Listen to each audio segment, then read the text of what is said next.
بختیار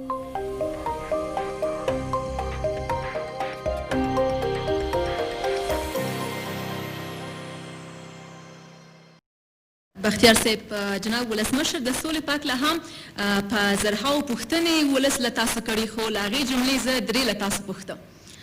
لومړۍ پوښتنه بهادر شاه غني کړې ده، وایي چې ولې د امریکا پاتې کېدل غواړي؟ حال دا چې د ټولې بدبختۍ سرچینه د امریکا ده، تر کومه به دلته حضور ولري؟ د دې ترڅنګ تاسو ته یو بیت هم ډالۍ کړی، وایي د انګور په شان په بل تاویږمه، د چنار په شان په خپلو مټو زور کا. بله پوښتنه هنریار عظیمي کړې ده، ولسمشره د بندیانو په خلاصون کې ولې زړه نازړه یاست؟ او دریمه پوښتنه کرامت الله کرامات کړي، د افغانستان امنیت ورځ تر بلې د خرابېدو په حال کې دی او جنگ د کابل دروازو ته را رسېدلی دی او ولسوالۍ خو تقریبا ټولې د طالبانو په لاس کې دي. دولت هیڅ اقدام نه کوي. افغان وژنه تر پخوا څو چنده زیاته شوې، علت یې څه دی؟ آیا غواړي حکومت طالبانو ته تسلیم کړي او یا دولت د طالب د دفاع زور نه لري؟ مننه صاحب، ډېره مننه. لومړی دوم ترازو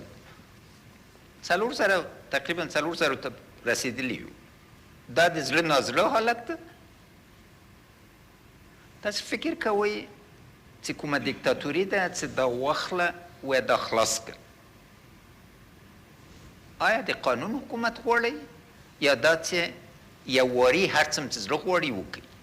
او بل تر چې موږ بندیان خلاص نسي ځینې خوسې کوو. دا د تاسې بچیان دي که نه؟ د چا له برکته نن کېناستلی یې دلته؟ دا جنرال صاحب دلته کېناستلی، جنرال صاحب وزیري، د دوی برکت ده که نه جنرال صاحب؟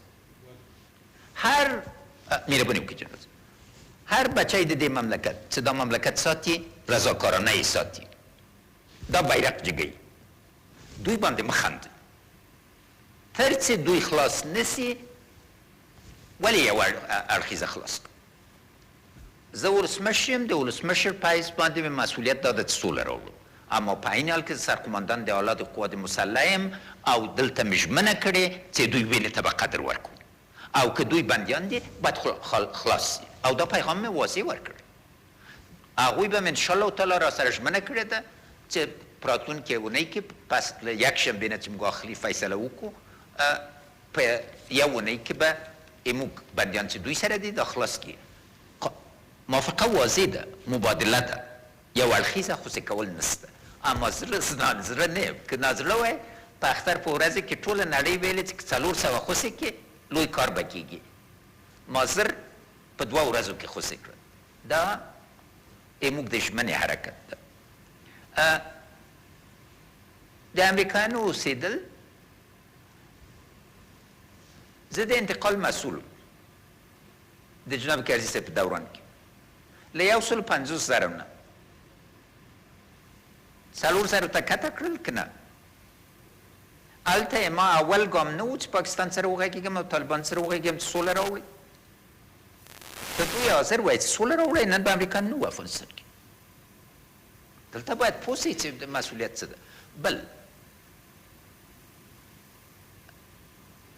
په خپلو پښو د درېدلو دپاره اراده لرئ که نه؟ وقت چې فساد باندې حمله بیا زرها نفر راځي وایي دا سیاسي ده. دا سیاسي کلمه معنی څه ده؟ د چا څه نه خوښېږي کار سیاسي ده. بیا د دوی منافع باندې چې ولګېږي کار سیاسي ده. اما که د وطن دپاره څومره حاضر یې چې قرباني ورکړي؟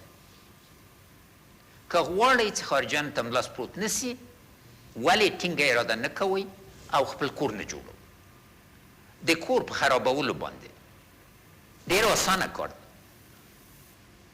په 50,000 افغانیو باندې پول الوزول کېږي چې 3 میلیون ډالره قیمت. نو دلته یو ملي بحث پکار ده چې په اساسي توګه موږ پوه سو چې څه کوو او تګلاره مې څه ده او دلته باید ځان ته وګورو. افغانستان ته خدای هر شی ورکړي دي، راسئ ملا وتړئ چې خپل کور آباد کړو. د امنیت له نظر نه 2 خبرې دي. یو د آسان په دې راغلي دي چې پروپاګند ته تسلیمېږي. زه نن لوګر کې وم، زه نن سهار لوګر ولایت کې وم. اول لاړم لوګر ته ځکه چې اوازې وې چې لوګر په سقوط کې ده. اما واسکټ خو درته معلوم ده، زه زیرې کمیس نه اغوندم. هلته یم څو ډزې وکړې، خالي وې، تشې وې. امنیتي او دفاعي قوه د دې دپاره نه دي جوړ سوي چې چاته خط تسلیمي ورکړي. زه له ټولو نه غوښتنه کوم چې موږ د شهیدانو وینې ته په عزت وګورو. امنیتي او دفاعي قوه ته سپک مه ګورئ. دا سپکه خبره ده چې ووایي چې موږ تسلیمي طالبانو ته ورکوو. موږ په دنیا کې چاته تسلیمي نه ورکوو.